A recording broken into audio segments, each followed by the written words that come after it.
Chapter 11. Two riders urged their jaded ponies through the chaos of canyons that lay beyond the wall. Around rose gray buttes and pinnacles, palpitating in its torrid heat. Patch lichen dubbed the walls of naked rock between which they rode with grotesque splotches of yellow and red and orange. Like three men who had gone before them, they checked off the landmarks on Pete Ford's map. Bill, Stenson tilted to shade his slitted eyes, swung in the saddle and pointed ahead. Plumford plodded his lagging pony to a trot and pulled abreast. "Reckon that's your Piebald Rock," croaked the squat rider through dust-caked lips. They wheeled into the welcoming shade of the narrow canyon and dragged eagerly forward through the debris spilled from the heights above, to be brought to a halt finally by the pitching cliffs. Bill slid out of the saddle and cast around with trail-wise eyes. "Three hombros rode in here." He threw at the puzzled Englishman, sitting erect from his mount, and they rode out again. "That's Pat Stevens and his partners. Reckon Pat gave you the straight goods. That map ain't worth a hoot in hell." Plumford spread the sheet and blinked at it through sun-dazed eyes. "Incomprehensible," he muttered. "Why would a man trick his own kin?" Bill loosened a water bag from the lashings of the pack pony, wet his dry lips, and tendered the damp bag to the Englishman. While Bill rolled a smoke from cinder-dry tobacco, the latter drank, and then sat eyeing the beetled cliffs that walled them in. Plumford wheeled his pony and gazed back along the shadowed canyon they just traversed, as silent and lifelike as the centuries that had passed and died. "How long can we remain here and get out alive?" he demanded. "'Bout sundown," replied Bill promptly. "It's a long pull back to Coyote Springs." The Englishman shrugged his shoulders fanatically. "Well, it may elude us now, but we can return." Bill squinted at his companion's gaunt features and taut with strain. "You figure the mine's hereabouts?" "No, certainly. Ford probably clipped off a few specimens and covered his find to prevent discovery." The rider nodded at the powdered dust in which the ponies stood furlocked high. "There's no tracks," he replied. "Tracks, they can be covered. Pete Ford, he's no fool."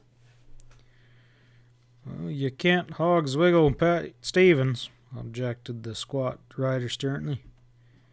"If when he says there ain't no mine, there ain't none, no siree." "The mine is somewhere in this canyon. The map is most specific, and it's obvious that Ford would take steps to disguise its location." "If you say so," returned Bill. "Me, I'd trade it for a bottle of bourbon right now." He padded through the fine dust towards the buckskin. "Let's get out of here. It's almost 30 miles to water, and these critters aren't far from jiggered right now." "The riches of Croesus," muttered the Englishman, "laying perhaps within our reach, withheld by the caprice of fate." Bill mounted his pony, grabbed the lead rope of the pack animal, and headed down canyon.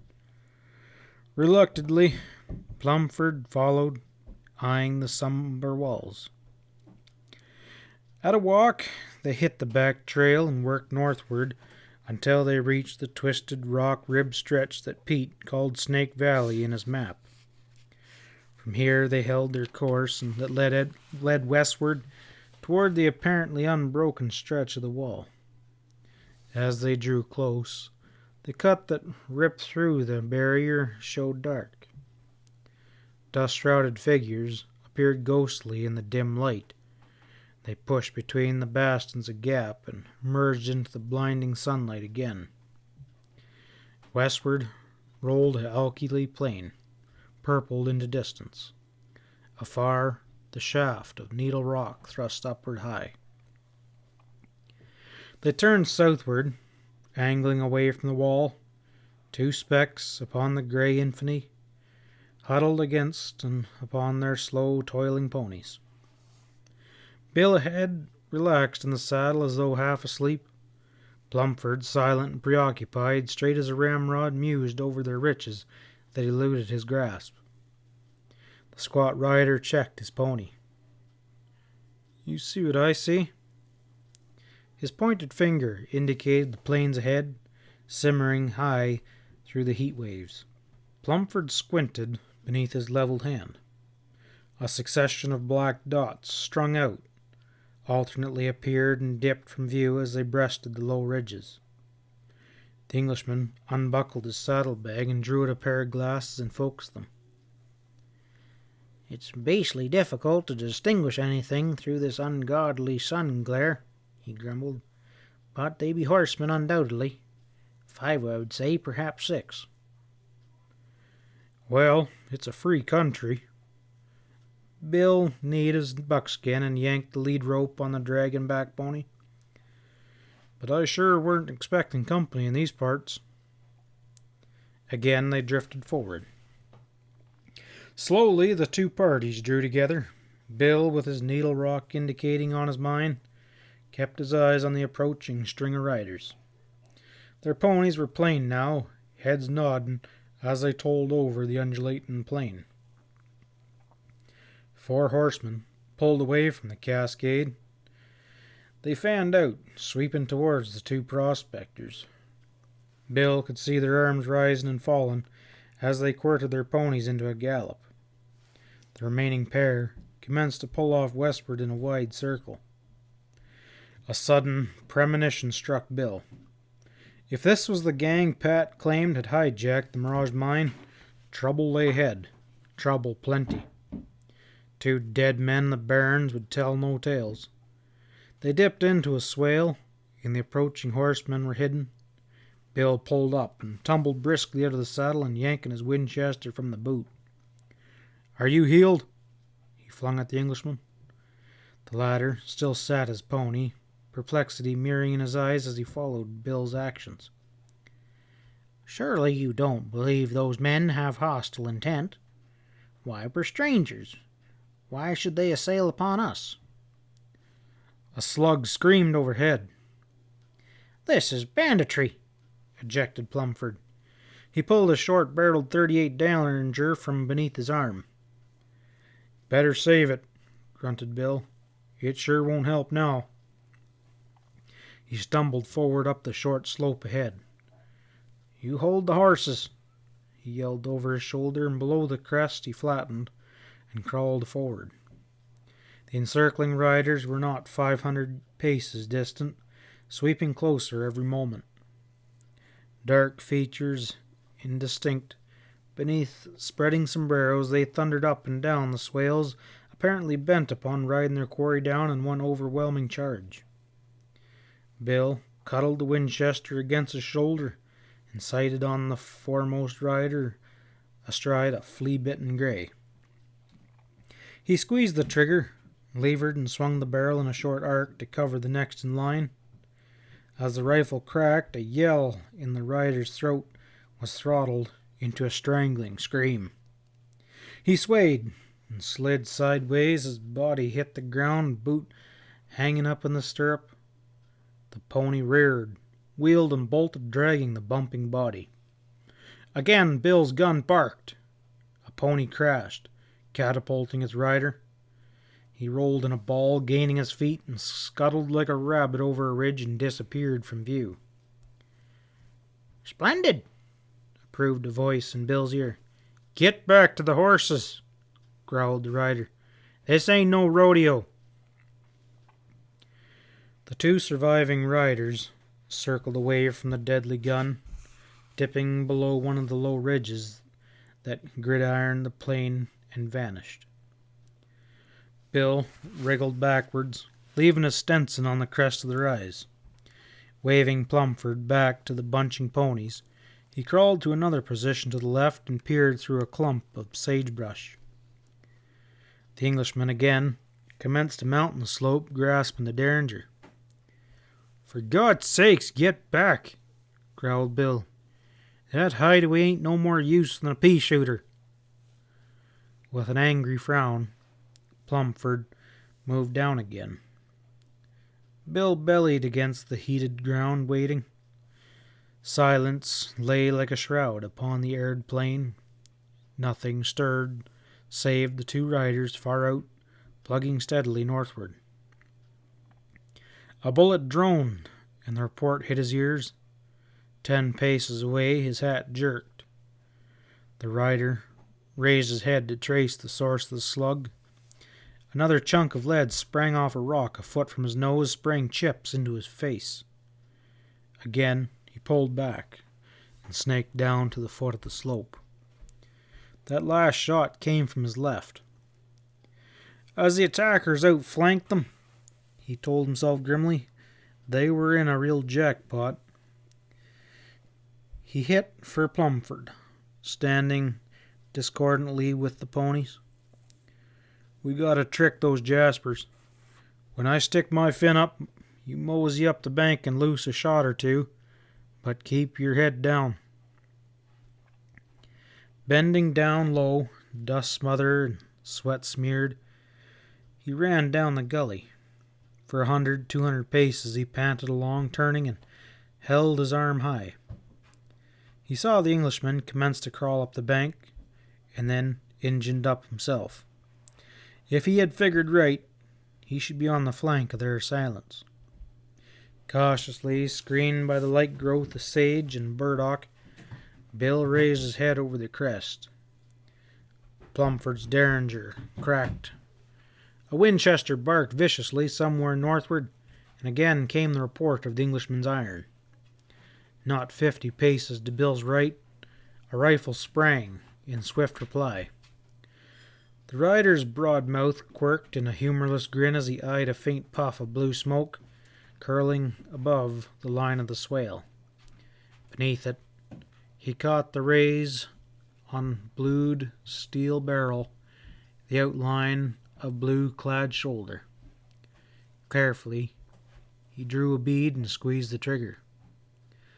There was a frenzied thrashing in the squat underbrush, and nothing more. Intermittently, the Englishman's derringer barked, and 2 rifles spat in reply. Bill dropped down the slope again, considering his next move. The odds were whittled down now, if only he could get another of those buzzards. Then he became aware that silence had again settled over the plain. Hastily he scrambled up into position on the crest again. Beyond, Plumford, 2 riders topped a swale, bending low in their saddles, flogging their ponies as they fled northward. At a mad gallop they flew across the plain and bobbing over the swales. Bill chuckled and beat back towards the ponies. The Englishman, shirt stripped off, was hunched on a boulder, torso startling white against his bronzed face and neck. Blood trickled down the pale flesh. The squat rider hastened his steps. "Are you hit?" "Mere scratch," drawled Plumford. "I really believe I scored a bullseye on one of them blighters." "Your job was to lay low and draw their fire," grunted Bill. He examined the wound. A bullet had furrowed the flesh another inch lower and would have smashed the collarbone. Bill wetted a clean bandana and cleaned the wound and bandaged it as best he could. Then he took Plumford's glasses and climbed the ridge behind them. The 2 riders who had pulled out were converging upon the 2 had circled the fracas. He followed their progress until they met, watched the 4 bunch, and then string out again, heading for the gap in the wall. Satisfied, he dropped down to beside Plumford. "Well, that's the gang that's setting on the Mirage," he told the Englishman. "Maybe that'll change your notions regarding Pat Stevens. When Pat calls his shot, he seems to call him right. Yes, sirree." Plumford smiled a trifle waningly. I still have faith in Pete Ford's map. Bill grinned. Mister, you're more set on your opinions than a Missouri mule. Well, let's drag it. I reckon we knock their ears back, and they'll do for wings yesterday. There's nothing that'll lower barriers of reticence more quickly than companionship by lonely campfires. In the solitudes, dwarfed by mighty mountains, hemmed in by vast silences naked beneath the majesty of star-spangled nights, the masks men wore slipped aside, revealing their souls as God fashioned them. The Englishman and Bill made camp at Coyote Springs at sundown. As night mantled the mountains, the rider hunkered beside the crackling mesquite roots of fire, quirly between his lips.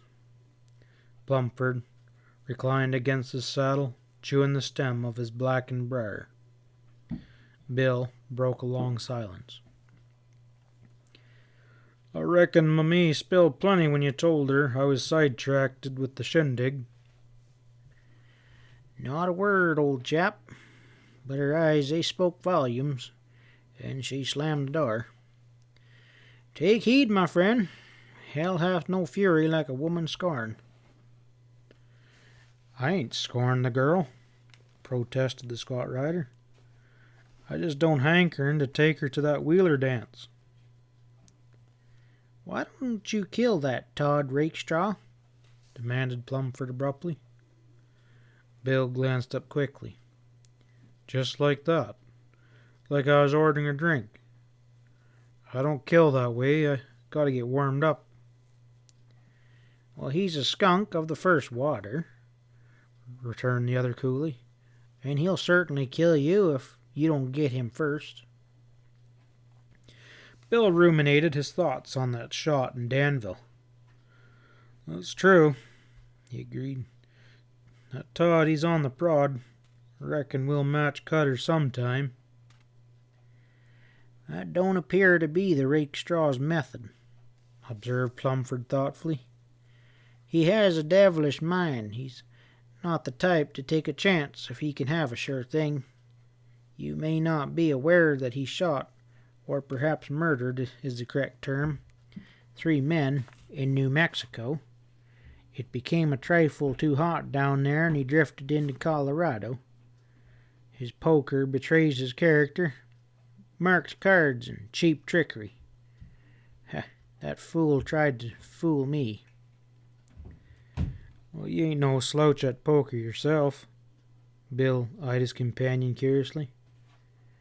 One of the best, old chap. I've had the pleasure of relieving Dansville's residents of several $1,000s, he returned. There's some mighty slick operators in Danville. Most of 'em are crooked as a dog's hind leg. Well, I adopt my methods to the company I keep. You'd deal a crooked game? There was surprise and disbelief in the rider's voice.